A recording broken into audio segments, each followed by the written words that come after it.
नमस्कार दोस्तों, कुछ लोग अपने मन से पुरानी दुखद यादें, पुरानी दुखद घटनाएं और अपने पास्ट को बिल्कुल नहीं निकाल पाते, जिसका असर सीधा उनकी लाइफ पे पड़ता है। ना तो वो पर्सनली खुश रह पाते हैं, ना ही वो प्रोफेशनली ग्रो कर पाते हैं। इसका एक रीजन है क्योंकि वो 24 घंटे उसी घटना, उसी विचार के बारे में सोचते रहते हैं, उसी में उलझे रहते हैं और उनका सारा टाइम और एनर्जी उसी घटना में चला जाता है। तो उनको ग्रो करने के लिए टाइम ही नहीं मिलता।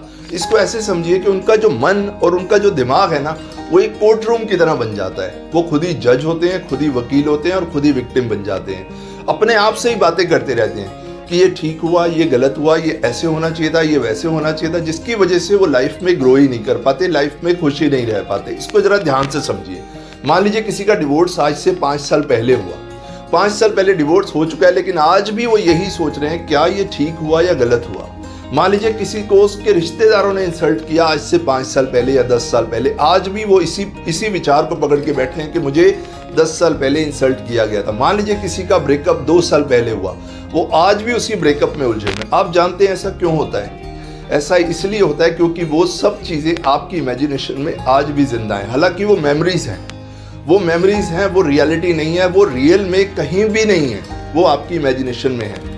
क्या आप जानते हैं आपकी इमेजिनेशंस कितनी पावरफुल होती हैं? आपकी इमेजिनेशंस इतनी पावरफुल होती हैं, अगर किसी भी चीज़ को आप लगातार इमेजिन करते रहते हैं। मान लीजिए कोई विचार आपके दिमाग में, आपने कोई घटना देखी, कोई एक्सीडेंट देखा, किसी अपने को खो दिया, अगर वो विचार आपके दिमाग में है और उस विचार को आप लगातार इमेजिन करते रहते हैं, तो वो आपके लिए इमेजिनेशन नहीं रह जाती, वो एक रियलिटी बन जाती है। क्योंकि जिस चीज़ को आप लगातार इमेजिन करते हैं वो रियलिटी बन जाती है और आपको ऐसा लगता है कि जो भी घटना आपकी लाइफ में हुई वो 5 साल पहले नहीं हुई, बल्कि अभी राइट नाउ ऐसा आपके साथ हो रहा है। जो डिवोर्स हुआ या जो ब्रेकअप हुआ या किसी अपने को आपने खोया, आपको ऐसा नहीं लगता कि ये 5-10 साल पहले या 2 साल पहले हुआ। आपको ऐसा फील होता है कि ये घटना आपकी लाइफ में अभी के अभी हो रही है। इतनी स्ट्रांग होती है हमारी इमेजिनेशन।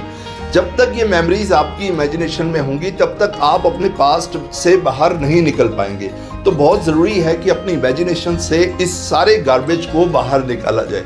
अब इसको आप ऐसे समझिए, एक्चुअली हो क्या रहा है, ध्यान से समझिए अब हो क्या रहा है। आप अपने पुराने विचार जो आपके दिमाग में चल रहे हैं, अपने पास्ट के साथ रहते हैं, अपने पास्ट उन विचारों के साथ सोते हैं, उन विचारों के साथ लड़ते हैं और फिर आप उन विचारों से बाहर निकलना चाहते हैं। ऐसा कैसे पॉसिबल है? माय डियर फ्रेंड्स, अगर आप अपने पास्ट से बाहर निकलना चाहते हैं, पुराने विचारों से, पुरानी दुखद घटनाओं से बाहर निकलना चाहते हैं, तो आप अपने विचारों से लड़िए मत। आप अपने विचारों को, अपने पास्ट को अपने दिमाग से निकालने की कोशिश मत कीजिए, क्योंकि जितना आप इनको अपने दिमाग से बाहर निकालने की कोशिश करेंगे, उतना ये विचार आपको और ज़्यादा डिस्टर्ब करेंगे। तो आपको करना क्या है?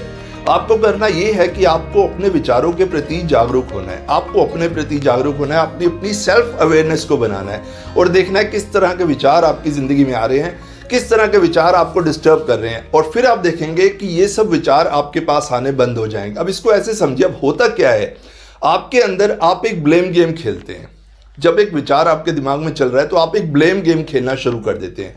आप सेल्फ टॉक करते हैं। सेल्फ टॉक यानी खुद से बात करते हैं। आप खुद से कभी तो ये कहते हैं कि ये रिस्पॉन्सिबल है, कभी आप कहते हैं वो रिस्पॉन्सिबल है, कभी आप सिचुएशंस को ब्लेम देते हैं, कभी आप किसी इंसान को ब्लेम देते हैं, कभी आप किसी सिचुएशन को ब्लेम देते हैं। आप अपने अंदर ही अंदर एक ब्लेम गेम खेल रहे हैं। उस ब्लेम गेम से आप पूरी तरह डिस्टर्ब हो जाते हैं, क्योंकि उसका कोई सोल्यूशन नहीं निकलता, कोई आपको सुन नहीं रहा। आपको करना क्या है? आपको अपनी सेल्फ टॉक को इम्प्रूव करना है। सेल्फ टॉक यानी खुद से बात करने के तरीके को आपको इम्प्रूव करना है। आपने ब्लेम गेम बिल्कुल नहीं खेलनी। आप जानते हैं मेमोरीज डेड हैं, मेमोरीज आज रियल में नहीं है। तो अगर आप सेल्फ टॉक कर रहे हैं, खुद से लगातार बात कर रहे हैं और उस विचार के बारे में बात कर रहे हैं, तो वो विचार मरा नहीं है, वो विचार आज भी आपके दिमाग में जिंदा है। तो आपको करना क्या है? उस विचार को निकालने के लिए ब्लेम गेम नहीं खेलना। ना तो आप दूसरों को ब्लेम करेंगे। अगर आप रियली अपने पास्ट से निकलना चाहते हैं तो आप ब्लेम करना बंद कर दीजिए कि ये रिस्पॉन्सिबल था, वो रिस्पॉन्सिबल था। असल में होता क्या है, आपका दिमाग इस तरीके से चल रहा है, आप अपने पास्ट में जाके ये सोचते हैं कि अगर मैंने ऐसा किया होता तो वैसा हो जाता, अगर मैंने ऐसा किया होता तो वैसा हो जाता, अगर मैं वहां नहीं जाता तो सब कुछ ठीक हो जाता।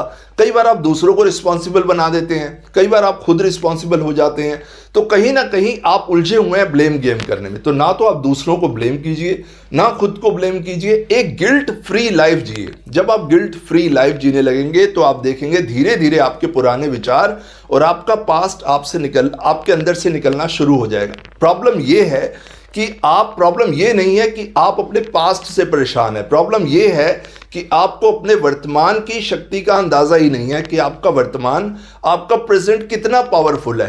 क्या आप जानते हैं, लाखों लोग आज सुबह नहीं उठे, जो कल सोए थे वो आज नहीं उठे। और आप कितने लकी हैं, कितने फॉर्चुनेट हैं कि आज का ये खूबसूरत दिन आपको मिला। जो सांसें आपको मिली, लाखों लोग आज इस दुनिया में नहीं हैं, उनको ये सांसें नहीं मिली, आपको मिली हैं, लेकिन आप इसकी इंपॉर्टेंस को नहीं समझ रहे। जब तक आप अपने प्रेजेंट मोमेंट को नहीं समझेंगे, आपके प्रेजेंट मोमेंट में बहुत संभावना है, बहुत पॉसिबिलिटीज है, जब तक आप अपने प्रेजेंट मोमेंट की, प्रेजेंट की पावर को नहीं समझेंगे, तब तक आप अपने पास से बाहर नहीं निकल सकते। जैसे ही आप अपने प्रेजेंट मोमेंट में अपनी एग्जिस्टेंस की, अपने होने की पावर को समझ जाएंगे, तो आपके दिमाग से पास्ट का जितना भी गार्बेज है वो अपने आप ही चला जाएगा। तो आपको करना क्या है, अब आपको होश में आना है।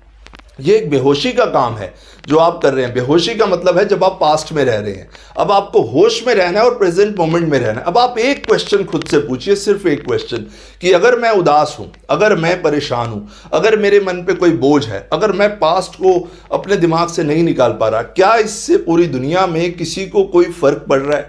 पूरी दुनिया में नजर उठा के देखिए, किसी को आपकी इस तकलीफ से कोई फर्क नहीं पड़ रहा।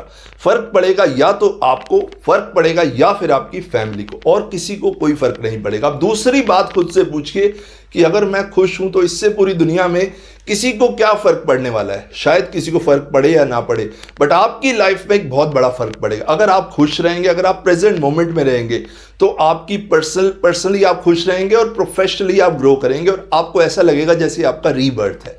तो आपको चॉइस इज ऑल योर्स। अब आपको चूज करना है कि आपको खुश रहना है या आपको दुखी रहना है। अगर आप खुश रहते हैं तो उसका असर आप ये समझ लीजिए कि होलिस्टिकली आप ग्रो करेंगे। अपनी होश में आके अपनी लाइफ को जियो, फिर आप देखेंगे कि आपका पास्ट आपके आगे कहीं भी नहीं टिकेगा, क्योंकि पास्ट सिर्फ आपकी इमेजिनेशन में था, रियल में तो कहीं था ही नहीं। तो जैसे ही आप अपने अटेंशन को पास्ट से प्रेजेंट में लाएंगे, वो आपका पास्ट, जब आप पास्ट से प्रेजेंट में सोचेंगे तो पास्ट अपने आप छूमंतर हो जाएगा, और आप देखेंगे आप वहां हैं जहां आपको होना चाहिए। एक्चुअली अभी आप वहां नहीं है जहां आपको होना चाहिए, आप वहां हैं जहां आपको नहीं होना चाहिए। जो एक मेमोरीज का मतलब क्या होता है? मेमोरीज का मतलब उन यादों में आप रह रहे हैं जो अब है ही नहीं। एक बात को बहुत अच्छे से समझ लीजिए, आज जो भी आप कर रहे हैं वही कल आपकी मेमोरीज बनेंगी। तो अगर आप ऐसी गलती मत कीजिए जो आपने पहले की, क्योंकि पहले आपने ऐसी मेमोरीज कलेक्ट की जिसकी वजह से आज आप परेशान हो रहे हैं। तो आज अच्छी मेमोरीज को कलेक्ट कीजिए ताकि कल आपको पछताना ना पड़े। सो माय डियर फ्रेंड्स, आज का मेरा वीडियो बनाने का पर्पस इतना ही था कि मैं अपने पर्सनल एक्सपीरियंस से आपकी लाइफ में एक वैल्यू ऐड कर पाऊं। तो अगर आपको मेरा वीडियो अच्छा लगा, मैं चाहता हूं कि आप इन छोटी छोटी बातों को अपनी लाइफ में अप्लाई कीजिए, और आप देखेंगे कि आप पास्ट से बिल्कुल निकल आएंगे और आप अपने प्रेजेंट को एंजॉय करेंगे। Thank you so